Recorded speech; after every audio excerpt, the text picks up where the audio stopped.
Lektion 1: Partnerschaften besprechen. Guten Tag. Ich glaube, wir sind hier, um die mögliche Partnerschaft zu besprechen. Ja, ich freue mich darauf, herauszufinden, wie wir zusammenarbeiten können. Ich habe den Vorschlag geprüft und denke, dass es viel Potenzial für eine Zusammenarbeit gibt. Das ist toll zu hören. Ich glaube, dass sich unsere Stärken gut ergänzen. Absolut. Lassen Sie uns die wichtigsten Punkte durchgehen und sehen, wie wir vorankommen können. Ich habe einige Ideen vorbereitet, bin aber auch offen für Ihre Gedanken. Bei der Zusammenarbeit geht es darum, Gemeinsamkeiten zu finden und darauf aufzubauen. Vereinbart. Ich bin zuversichtlich, dass wir gemeinsam etwas Wirkungsvolles schaffen können. Lassen Sie uns einige Ziele und Zeitpläne festlegen, um auf dem richtigen Weg zu bleiben. Lektion 2: Hoteldienstleistungen. Was halten Sie von Hotels, die Dienstleistungen anbieten? Sie bieten viel Komfort und Bequemlichkeit. Ja. Einige verfügen über fantastische Annehmlichkeiten wie Spaß. Genau. Es macht den Aufenthalt angenehmer. Ich liebe auch Hotels mit guten Restaurants. Ich auch. Gutes Essen kann eine Reise unvergesslich machen. Haben Sie schon in Luxushotels übernachtet? Ja, einmal in einem 5-Sterne-Hotel in Paris. Wow, das klingt unglaublich. Es ist wunderbar. Lektion 3: Sichere Fahrpraktiken. Das Anhalten und viele andere Aspekte des Fahrens erfordern Konzentration und Geschick. Darüber hinaus sollte der Fahrer seine Umgebung jederzeit im Auge behalten. Es ist so wichtig, wachsam zu bleiben, insbesondere bei starkem Verkehr oder schlechtem Wetter. Defensives Fahren kann Unfälle verhindern und die Sicherheit aller gewährleisten. Haben Sie Tipps, wie Sie auf langen Autofahrten konzentriert bleiben? Pausen einzulegen und ausreichend Flüssigkeit zu sich zu nehmen kann dabei helfen, die Konzentration aufrecht zu Das ist ein erhalten. guter Rat. Ich werde meine Route unbedingt mit Rastplätzen planen. Es ist auch hilfreich, Ablenkungen wie Telefone oder laute Musik zu vermeiden. Sicherheit sollte immer an erster Stelle stehen. Danke für die Erinnerungen. Lektion 4: Umgang mit Sorgen. Hey, machst du dir manchmal über irgendetwas Sorgen? Ja, manchmal mache ich mir Sorgen, dass ich mir bei der Arbeit oder in meinem Privatleben zu viel zumute. Ich denke, dass es jedem manchmal so geht. Es ist Teil des Menschseins. Wie gehen Sie mit Stress oder Ängsten um, wenn diese auftreten? Ich versuche, mich auf das zu konzentrieren, was ich kontrollieren kann, und loszulassen, was ich nicht kann. Das ist eine gesunde Einstellung. Ich habe Achtsamkeit geübt, um auf dem Boden zu bleiben. Das ist ein tolles Werkzeug. Es hilft Ihnen, präsent zu bleiben und nicht überfordert zu werden. Genau. Es geht darum, herauszufinden, was für Sie funktioniert, und dabei zu bleiben. Lasst uns einander unterstützen, wenn es schwierig wird. Wir stecken da gemeinsam drin. Lektion 5: Ein Picknick planen. Der Markt ist sonntags von 9 bis 13 Uhr geöffnet. Habe es. Für nächstes Wochenende sollten wir unser Picknick am See planen. Das klingt perfekt. Was sollen wir zum Essen mitbringen? Wie wäre es mit Sandwiches, Obst und ein paar Snacks? Einfach, aber lecker. Ich kümmere mich um die Getränke. Meinst du, wir sollten noch jemand anderen einladen? halten wir es vorerst klein. Nur wir beide genießen die Natur. Ich mag diese Idee. Es wird eine schöne Möglichkeit sein, sich zu entspannen und zu entspannen. Wir können eine Decke und ein paar Spiele mitbringen, damit es noch mehr Spaß macht. Ich freue mich darauf. Es ist schon eine Weile her, dass wir ein richtiges Picknick hatten. Lektion 6: Südamerika erkunden. Ich wollte schon immer Südamerika erkunden. Lassen Sie uns einige Reiseziele recherchieren. Das klingt spannend. Haben Sie bestimmte Länder im Sinn? Ich denke an Peru für Machu Picchu und an Brasilien für den Amazonas-Regenwald. Beides sind unglaubliche Entscheidungen. Die Kultur und Natur dort sind atemberaubend. Ich habe gehört, dass das Essen auch fantastisch ist. Ich würde gerne authentische Gerichte probieren. Ich auch. Das Erkunden der lokalen Küche ist einer der schönsten Aspekte des Reisens. Beginnen wir mit der Planung und sehen, ob wir es nächstes Jahr schaffen können. Ich bin dabei. Es wird das Abenteuer meines Lebens. Ich kann es kaum erwarten, alles zu erleben, was Südamerika zu bieten hat. Lektion 7: Veränderungen annehmen. Veränderungen können beängstigend sein, sind aber auch für das Wachstum notwendig. Ja, aber wenn wir Veränderungen annehmen, können wir wachsen und lernen. Ich habe versucht, diese Einstellung in mein eigenes Leben zu übernehmen. Es ist nicht einfach, aber es lohnt sich. Veränderungen drängen uns aus unserer Komfortzone. Haben Sie einen Rat für den Umgang mit Unsicherheit? Konzentrieren Sie sich auf die Chancen und nicht auf die Herausforderungen. Jede Veränderung bringt etwas Neues. Das ist eine tolle Perspektive. Ich werde versuchen, Veränderungen als Chance zur Verbesserung zu sehen. Du hast das. Nehmen Sie es an und Sie werden auf der anderen Seite gestärkt daraus hervorgehen. Danke für die Ermutigung. Ich bin bereit, alles anzunehmen, was auf mich zukommt. Lektion 8: Stressmanagement. Haben Sie Techniken zur Stressbewältigung ausprobiert? Ich habe es mit tiefer Atmung versucht, aber es ist bei mir nicht immer effektiv. Tiefes Atmen kann hilfreich sein, funktioniert aber nicht bei jedem.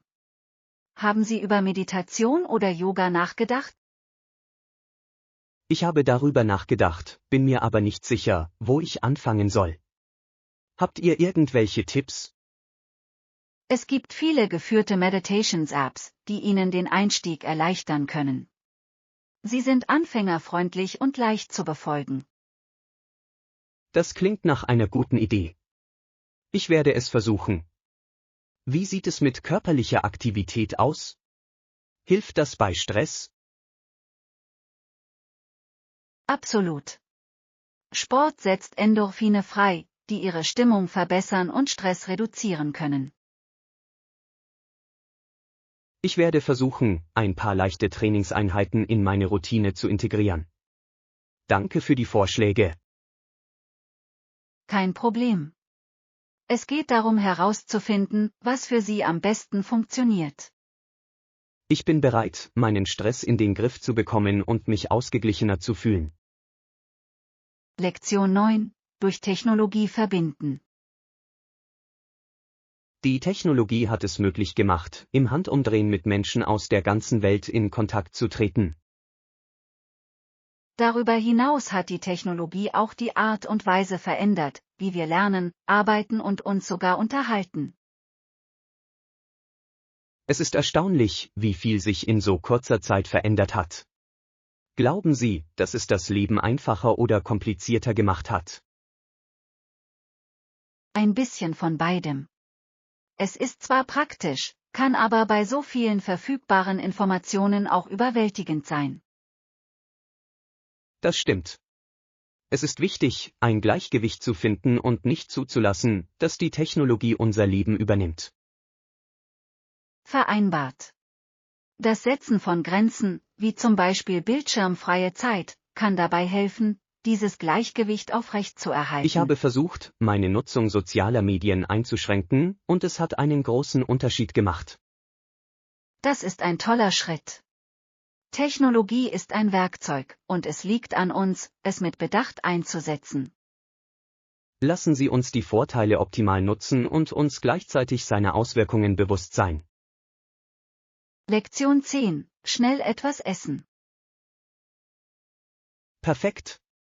Kann ich hier irgendwo schnell etwas essen? Gleich um die Ecke gibt es ein tolles Café. Sie servieren Sandwiches, Salate und Gebäck. Das klingt ideal. Gibt es vegetarische Optionen? Ja, es gibt ein paar leckere vegetarische Sandwiches und Salate. Ich werde es mir ansehen. Danke für die Empfehlung. Kein Problem. Lass mich wissen, wie es dir gefällt. Ich werde. Es ist immer schön, einen guten Ort für eine schnelle Mahlzeit zu finden. Definitiv. Es ist ein Lebensretter, wenn Sie es eilig haben. Ich bin jetzt auf dem Weg dorthin. Danke noch einmal. Lektion 11. Quebec City erkunden. Quebec City ist eine der ältesten Städte Nordamerikas. Es ist voller Geschichte und Charme. Ich habe gehört, dass es wunderschön ist. Welche Orte muss man dort gesehen haben? In der Stadt gibt es viele Gebäude aus dem 17. Jahrhundert, darunter das Château Frontenac. Das klingt unglaublich. Ich würde gerne durch die alten Straßen spazieren und die Architektur bewundern. Die Kopfsteinpflasterstraßen und die europäische Atmosphäre vermitteln das Gefühl, in eine andere Welt eingetreten zu sein. Gibt es Festivals oder Veranstaltungen, die die Kultur präsentieren? Ja, der Winterkarneval ist eine riesige Veranstaltung mit Eisskulpturen, Paraden und Aktivitäten. Das hört sich nach so viel Spaß an. Ich muss bald eine Reise dorthin planen. Sie werden es nicht bereuen. Es ist eine Stadt, die wirklich das Herz erobert. Lektion 12. Wälder schützen.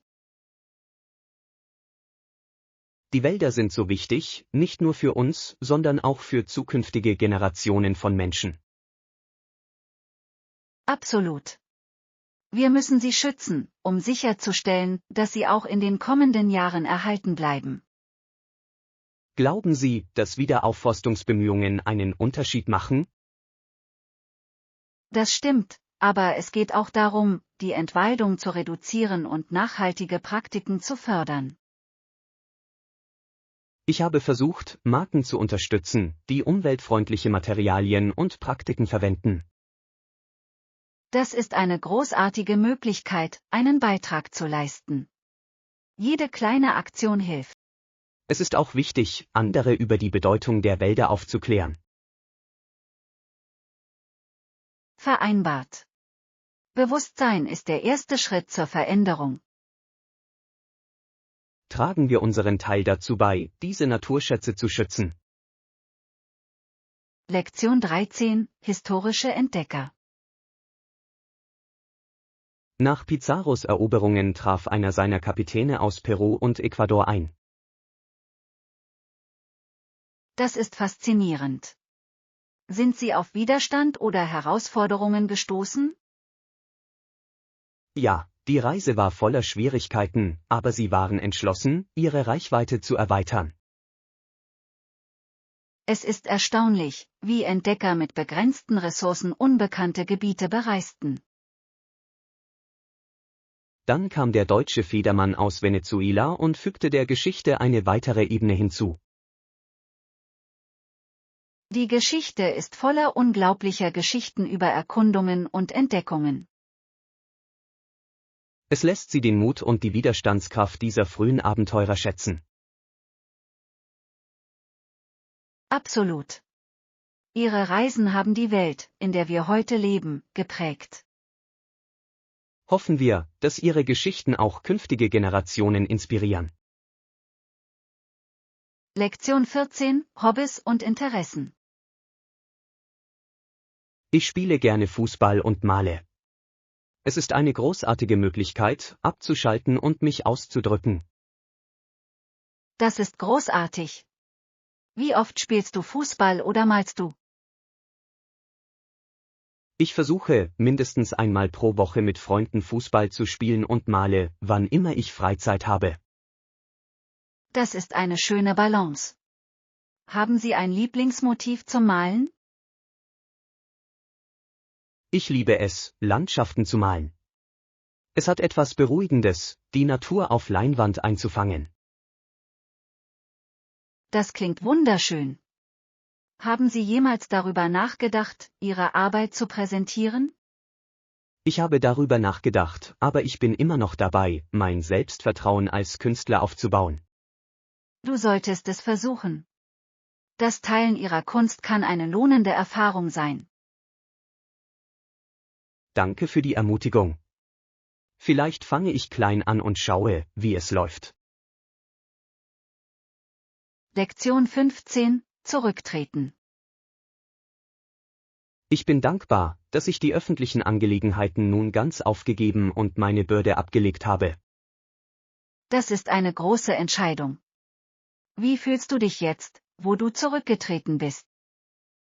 Es ist eine Mischung aus Erleichterung und Nachdenken. Ich bin bereit, mich auf das zu konzentrieren, was mir wirklich wichtig ist. Manchmal ist es der beste Weg, Abstand zu gewinnen, um Klarheit und Frieden zu finden. Ich freue mich darauf, mehr Zeit mit persönlichen Projekten und Hobbys zu verbringen. Das klingt erfüllend. Es ist wichtig, dass Ihr Wohlbefinden Priorität hat. Mir ist klar geworden, dass das Leben zu kurz ist, um es mit Dingen zu verschlingen, die keine Freude bereiten. Das ist eine wertvolle Lektion. Machen wir das Beste aus der Zeit, die wir haben. Ich freue mich auf dieses neue Kapitel und die Möglichkeiten, die es mit sich bringt. Lektion 16: Ein Auto bedienen. Sind Sie mit der Bedienung des Autos vertraut? Es ist wichtig zu wissen, wie man die Steuerelemente verwendet. Ja, ich bin ein paar Mal gefahren, aber ich bin immer noch mit allem vertraut. Es geht nur um Übung. Je mehr Sie fahren, desto sicherer werden Sie sich fühlen. Haben Sie Tipps zum Bewältigen kniffliger Situationen, zum Beispiel beim parallelen Einparken? Gehen Sie es langsam an und nutzen Sie Ihre Spiegel.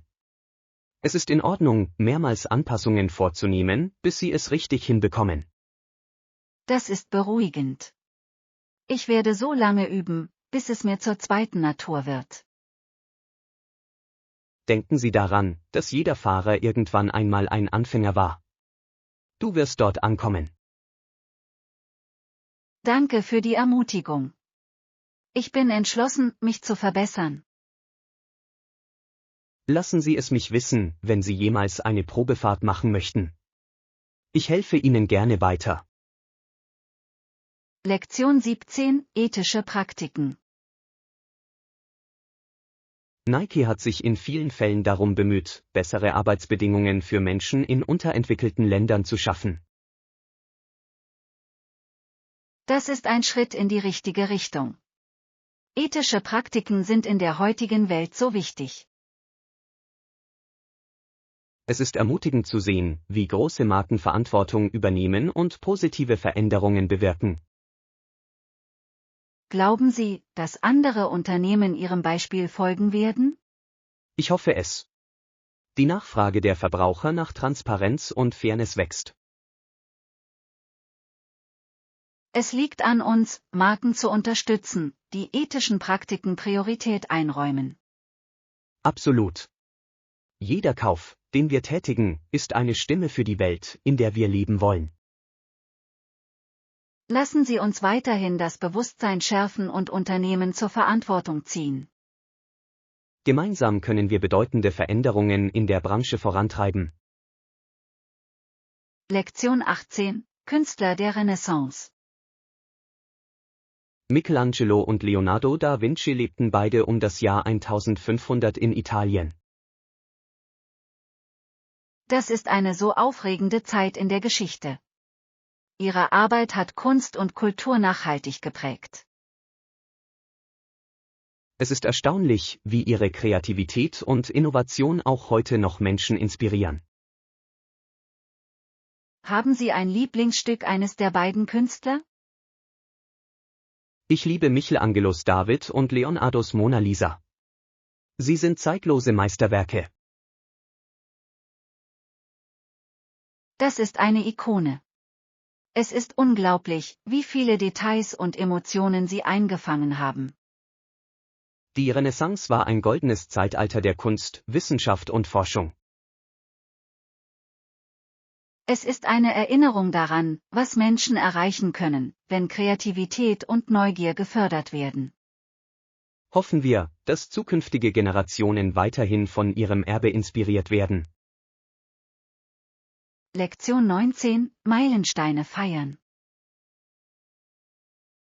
Ein Ausflug oder die Organisation einer Mottoparty kann eine unterhaltsame Möglichkeit sein, einen Meilenstein zu feiern. Das ist eine tolle Idee.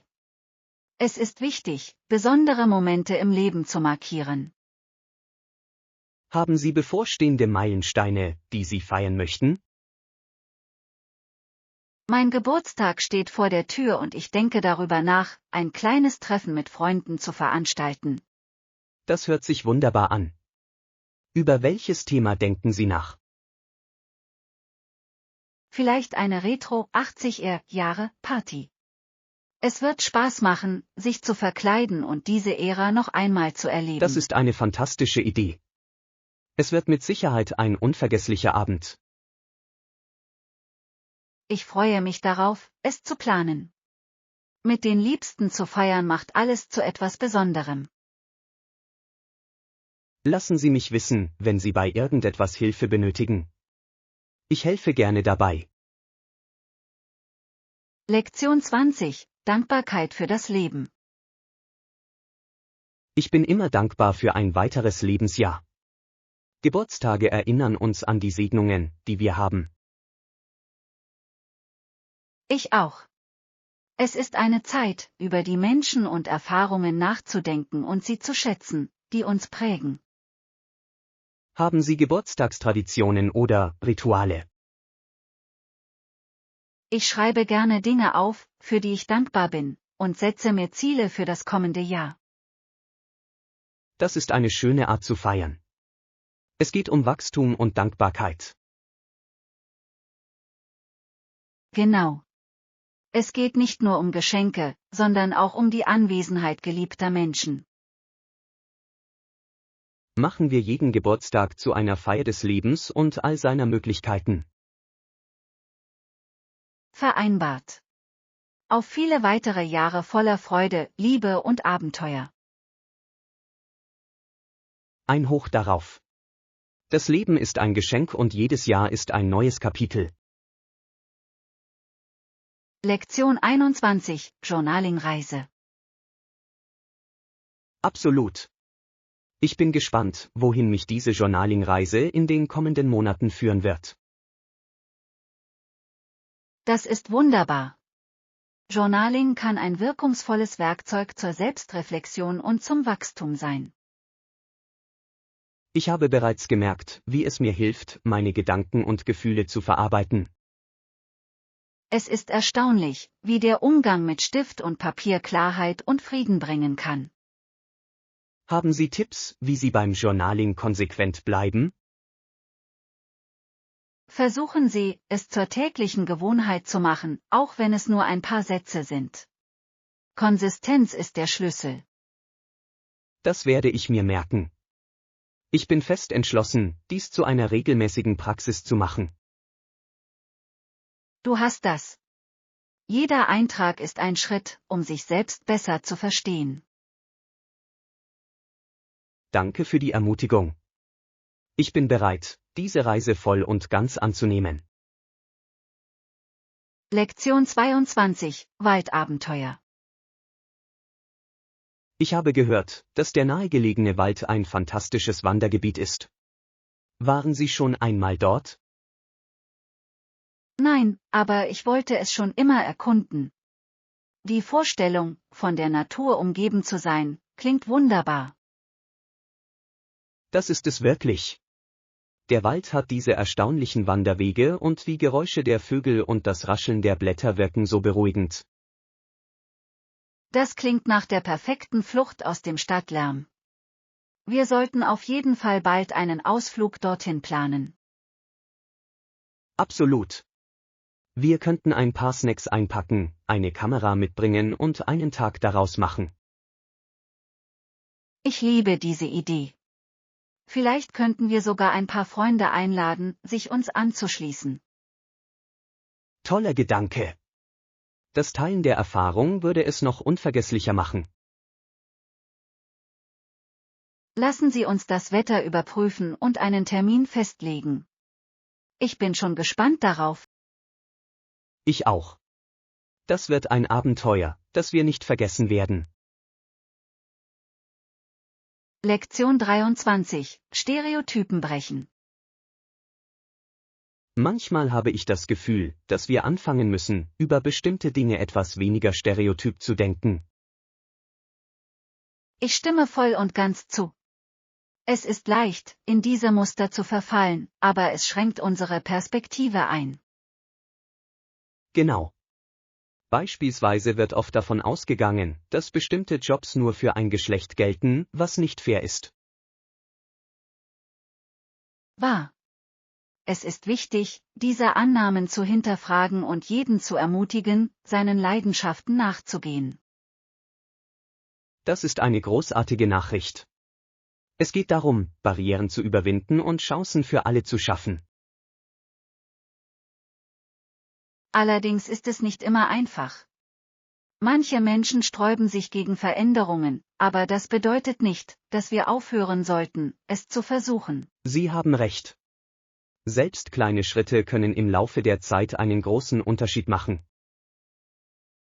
Gehen wir mit gutem Beispiel voran und ermutigen wir auch andere, anders zu denken. Klingt nach einem Plan. Der Wandel beginnt schließlich bei uns. Lektion 24, das Gegenangebot. Ich habe Ihnen mein Gegenangebot vorgelegt, und Sie scheinen darüber nachzudenken. Das ist ein gutes Zeichen. Haben Sie unmittelbar Feedback gegeben? Nicht wirklich. Sie baten um etwas Zeit, um es intern zu besprechen, bevor Sie sich bei mir meldeten. Das ist ziemlich normal. Es zeigt, dass Sie Ihren Vorschlag ernst nehmen. Ich hoffe es. Ich habe viel darüber nachgedacht und denke, dass es ein fairer Deal ist. Ich bin mir sicher, dass Sie das auch sehen werden. Geben Sie ihnen einfach den Raum, es richtig zu bewerten. Sie haben recht. Geduld ist in diesen Situationen der Schlüssel. Genau. Bleiben Sie in der Zwischenzeit positiv und bereiten Sie sich auf etwaige Folgefragen vor. Guter Rat. Ich werde dafür sorgen, dass ich für alles, was als nächstes kommt, bereit bin. Lektion 25, Entscheidungszeit. Wir haben hier einige Optionen und ich denke, wir sollten uns gegenseitig bei der Entscheidungsfindung helfen. Das klingt nach einem Plan. Lassen Sie uns zunächst die Vor- und Nachteile jeder Option abwägen. Gute Idee. Ich werde sie auflisten und wir können besprechen, welche davon am sinnvollsten ist. Perfekt. Sobald wir alles eingegrenzt haben, Können wir einen Termin festlegen, an dem wir alles fertigstellen? Vereinbart. Mit einem Zeitplan bleiben wir auf dem Laufenden und vermeiden unnötige Verzögerungen. Genau. Es geht darum, organisiert zu sein und zusammenzuarbeiten. Ich freue mich über Ihren Beitrag. Es ist immer einfacher, Entscheidungen aus einer zweiten Perspektive zu treffen. Ebenfalls. Teamwork lässt den Traum wahr werden, oder? Absolut. Lasst uns anfangen und dies möglich machen. Lektion 26, die Goldfischgeschichte. Hast du von dem Mädchen gehört, das ihren Goldfisch verkauft hat? Nein, was ist passiert? Sie verkaufte es an einen Jungen, der sagte, er hätte noch einen Goldfisch zu Hause. Das ist interessant. Hat sie gefragt, warum er noch einen wollte? Offenbar wollte er einen Begleiter für seinen aktuellen Goldfisch. Das ist wirklich sehr nachdenklich. Ich schätze, auch Goldfische können einsam sein. Darüber habe ich nie nachgedacht, aber es macht Sinn. Es ist schön, dass er sich genug darum gekümmert hat, darüber nachzudenken. Definitiv. Es ist eine kleine Geste, aber sie zeigt viel Freundlichkeit. Es ist eine gute Erinnerung daran, dass selbst die kleinsten Handlungen eine Bedeutung haben können. Lektion 27, proaktive Planung. Wir brauchen unbedingt einen proaktiven Plan, um eventuelle Hindernisse zu überwinden. Ich kann nur zustimmen. Darauf zu warten, dass Probleme auftreten, ist keine gute Strategie. Genau. Wenn wir Herausforderungen vorhersehen, können wir Lösungen im Voraus vorbereiten. So sind wir nicht unvorbereitet und können die Dinge effektiver angehen.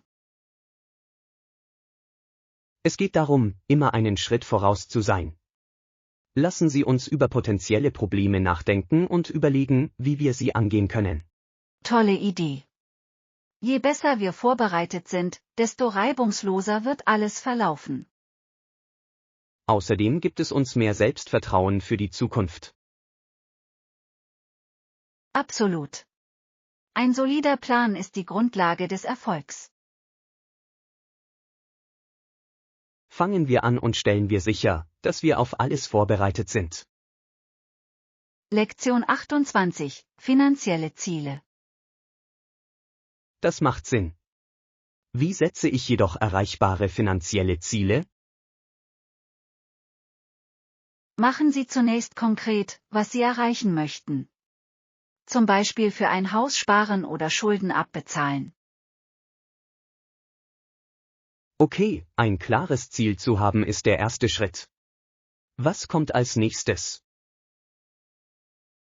Teilen Sie es in kleinere, überschaubare Schritte auf. Als würde man jeden Monat einen bestimmten Betrag sparen. Das klingt machbar. Wie bleibe ich auf dem richtigen Weg? Überprüfen Sie regelmäßig Ihre Fortschritte und passen Sie sie bei Bedarf an. Es ist wichtig, flexibel zu bleiben. Habe es. Was passiert, wenn ich in Verzug gerät oder mit unerwarteten Kosten konfrontiert werde? Lassen Sie sich nicht entmutigen. Überdenken Sie es einfach noch einmal und machen Sie weiter. Konsistenz ist der Schlüssel. Das ist wirklich hilfreich. Ich fühle mich jetzt sicherer bei der Festlegung meiner Ziele. Lektion 29, kreative Karrieren. Das klingt nach einem kreativen Job. Wie hat es Ihre Karriere geprägt? Es war großartig. Es hat mir beigebracht, über den Tellerrand zu schauen und Probleme anders anzugehen. Das ist eine wertvolle Fähigkeit. Hat es Ihnen neue Möglichkeiten eröffnet? Definitiv. Ich konnte an verschiedenen Projekten arbeiten und mit talentierten Menschen zusammenarbeiten. Das klingt spannend. Haben Sie das Gefühl, dass es Ihnen auch dabei geholfen hat, persönlich zu wachsen? Absolut. Es hat mich aus meiner Komfortzone gedrängt und mir geholfen, neue Stärken zu entdecken. Das ist inspirierend. Es ist großartig zu sehen, wie ein kreativer Job so positive Auswirkungen haben kann. Es war eine lohnende Reise und ich bin gespannt, wohin sie mich als nächstes führt. Ich bin mir sicher, dass Sie weiterhin Erstaunliches erreichen werden. Lektion 30, Lessons learned. Ich habe den gleichen Fehler noch einmal gemacht. Ich kann nicht glauben, dass es passiert ist. Seien Sie nicht zu hart zu sich selbst. Es ist eine Lektion, die man gelernt hat, und darauf kommt es an. Sie haben recht. Ich hoffe nur, dass es keine größeren Probleme verursacht. Ich bin mir sicher, dass es am Ende gut wird. Wichtig ist, Maßnahmen zu ergreifen, um dies in Zukunft zu vermeiden. Wahr. Ich werde eine Checkliste oder Ähnliches erstellen, die mir hilft, organisiert zu bleiben. Das ist eine tolle Idee. Manchmal brauchen wir Systeme, die uns auf dem Laufenden halten. Ich werde auch häufiger um Feedback bitten, um Fehler frühzeitig zu erkennen. Genau. Wenn Sie aus dieser Erfahrung lernen, werden Sie nur besser. Danke für die Ermutigung. Ich fühle mich jetzt motivierter, mich zu verbessern. Lektion 31, Renovierungsbudgetierung. Haben Sie darüber nachgedacht, wie viel wir für die Renovierung ausgeben sollten? Ja, ich denke, die Festlegung eines Budgets ist entscheidend. Was haben Sie im Sinn? Ich dachte, wir könnten etwa 10.000 US-Dollar für die Küche bereitstellen. Das klingt vernünftig. Was ist mit dem Wohnzimmer? Vielleicht könnten wir das für etwa 5.000 Dollar machen. Es braucht nicht allzu viel Arbeit. Ich stimme zu. Und das Badezimmer? Für das Badezimmer sollten wir wahrscheinlich 7.000 US-Dollar einplanen. Es braucht viele Updates. Perfekt. Das verschafft uns einen guten Überblick. Sollten wir der Küche zuerst Priorität einräumen? Absolut. Eine schöne Küche kann den Wert unseres Zuhauses wirklich steigern. Lektion 32, persönliche Berührungen. Ich liebe es, meinem Wohnraum eine persönliche Note zu verleihen. Oh, ich auch. Was hast du in letzter Zeit gemacht? Ich habe gerade ein paar Wände in einer hellen Farbe gestrichen. Es belebt den Raum wirklich. Das hört sich großartig an. Ich habe kürzlich einige Kunstwerke von einem lokalen Künstler gekauft. Das ist großartig. Es ist eine gute Idee, lokale Künstler zu unterstützen. Ja, dadurch fühlt sich mein Raum einzigartig und besonders an. Ich stimme zu. Hast du Lieblingsstücke? Definitiv. Ein Stück ist ein farbenfrohes abstraktes Gemälde. Es fällt mir immer ins Auge. Abstrakte Kunst kann so fesselnd sein. Ich liebe es, wie es verschiedene Emotionen weckt.